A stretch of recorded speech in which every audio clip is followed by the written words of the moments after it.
demográfico, o IFPE desempenha um papel fundamental no desenvolvimento regional do Agreste ao promover a qualificação profissional e tecnológica dos jovens da região, fortalecer a urbanização do Agreste, atraindo estudantes de diversos municípios vizinhos, movimentando o comércio, os transportes e o setor de serviços, e contribuir para a redução das desigualdades regionais, levando o ensino público e gratuito ao interior.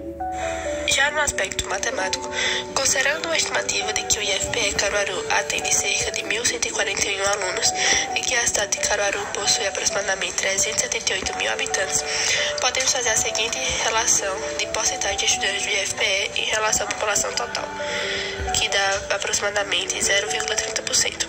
Ou seja, aproximadamente 0,30% da população de Caruaru estuda no IFPE, o que representa um impacto significativo para o desenvolvimento educacional e econômico da cidade. Observe no mapa que Caruaru está estrategicamente localizada no agreste pernambucano, facilitando o acesso de várias cidades da região ao IFPE. Dentro entre São Caetano e Lajedo, é possível observar a agricultura de sequeiro, que é dependente das chuvas típicas do semiárido. São comuns cultivos como feijão, milho e mandioca, predominância de pequenas propriedades familiares, responsáveis pela maior parte da produção agrícola local, e vegetação da caatinga, adaptada à aridez, com espécies resistentes, assim como mandacaru, xique-xique e juazeiro. Durante o percurso de aproximadamente 45 km pela BR-423, é possível perceber mudanças sutis na paisagem, como áreas mais preservadas da caatinga e trechos desmatados para agricultura ou pastagem. Se a velocidade média do ônibus for de 60 km por hora, o tempo estimado da viagem entre São Caetano e Lajedo será de 0,75 horas, e convertendo para minutos, nós temos 45 minutos. Portanto, o percurso deve durar cerca de 45 minutos. Durante esse trajeto, observar no mapa como a ocupação do solo varia, há áreas com maior densidade de lavouras e outras com paisagens naturais de caatinga ainda preservadas. Com relação aos elementos naturais ainda presentes na paisagem, o Rio São Francisco é o principal que pode ser citado, juntamente com a Cachoeira de Paulo Afonso, com quedas d'água de até 80 metros de altura.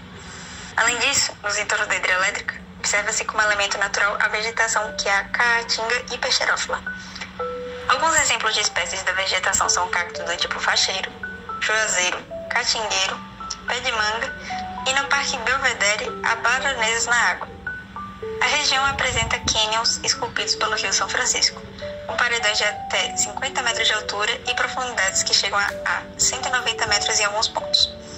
Essas formações geológicas são um destaque na paisagem.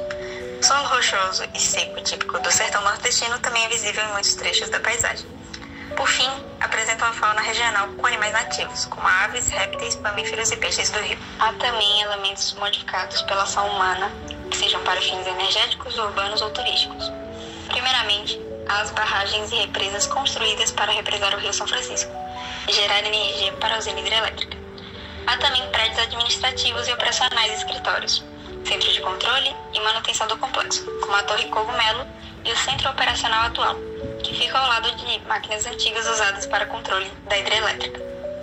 Iluminação e instalações elétricas, fios e subestações também fazem parte da rede de distribuição de energia ou postes para iluminar o local.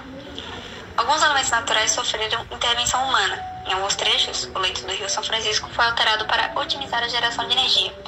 Também houve uma modificação da paisagem natural, com partes da vegetação terem sido retiradas ou substituídas.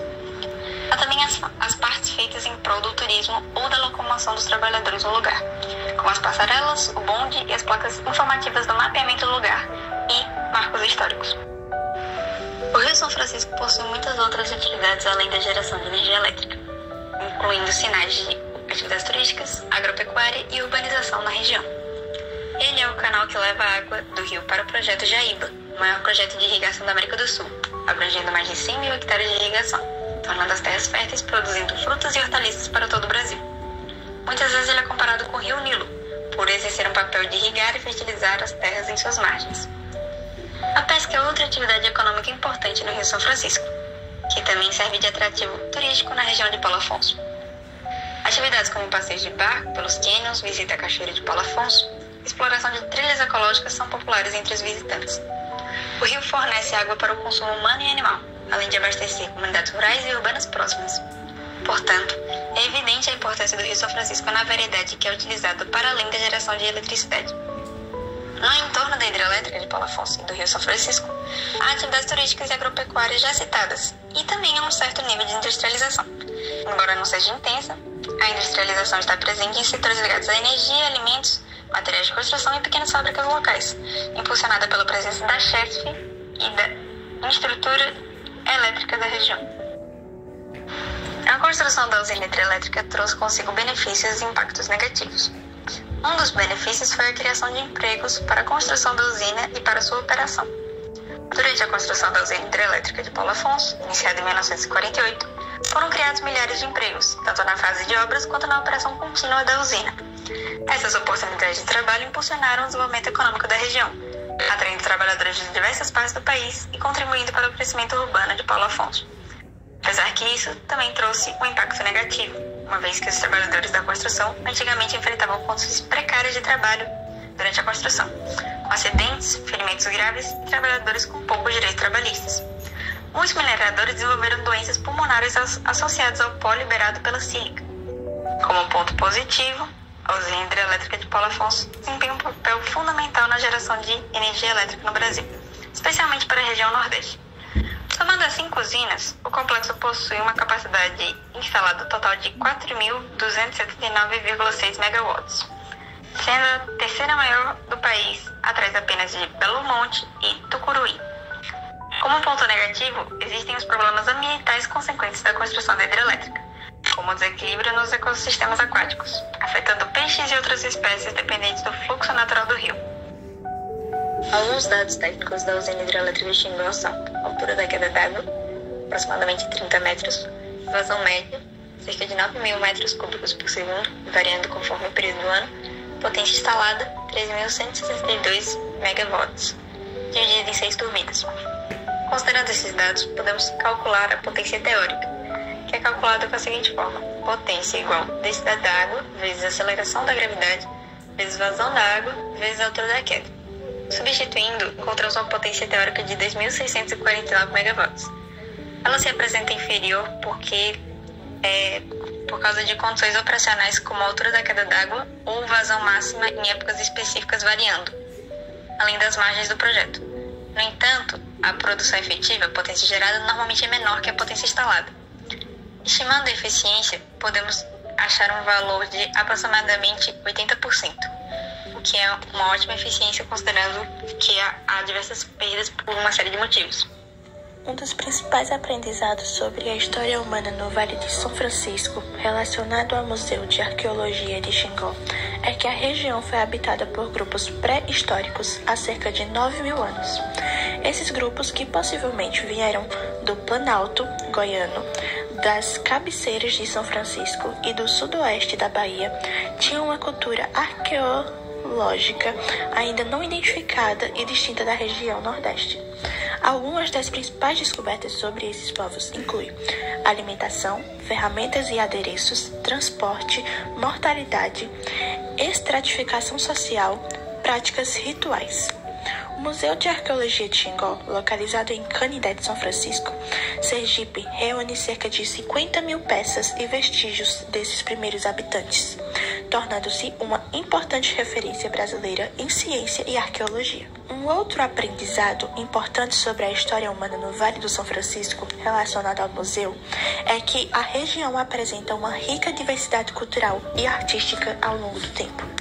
As descobertas arqueológicas no local revelam que os povos que habitaram a região desenvolveram uma arte rupestre significativa, com pinturas e gravuras que representam animais, cenas de caças e rituais. Essas manifestações artísticas demonstram a complexidade e a sofisticação da cultura desses povos, oferecendo uma janela para entender melhor a sua visão, crenças e práticas cotidianas. Além disso, o museu preserva uma vasta coleção de artefatos que mostram a evolução tecnológica e cultural desses grupos ao longo dos milênios, desde o uso de ferramentas de pedra lascada até o desenvolvimento de cerâmicas e outros objetos mais complexos.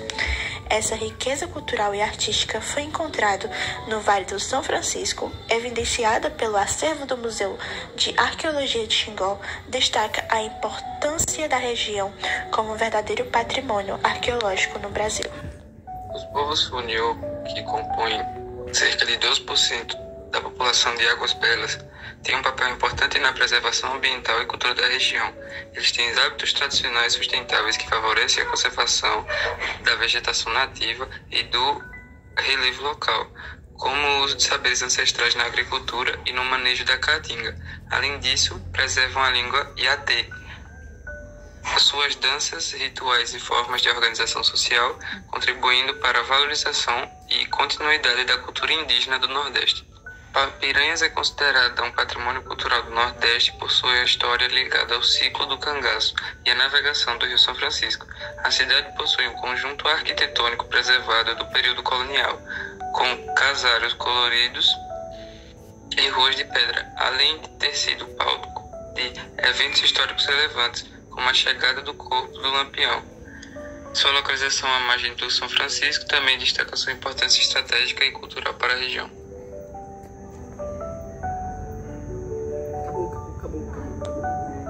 Acabou. Isso é só música.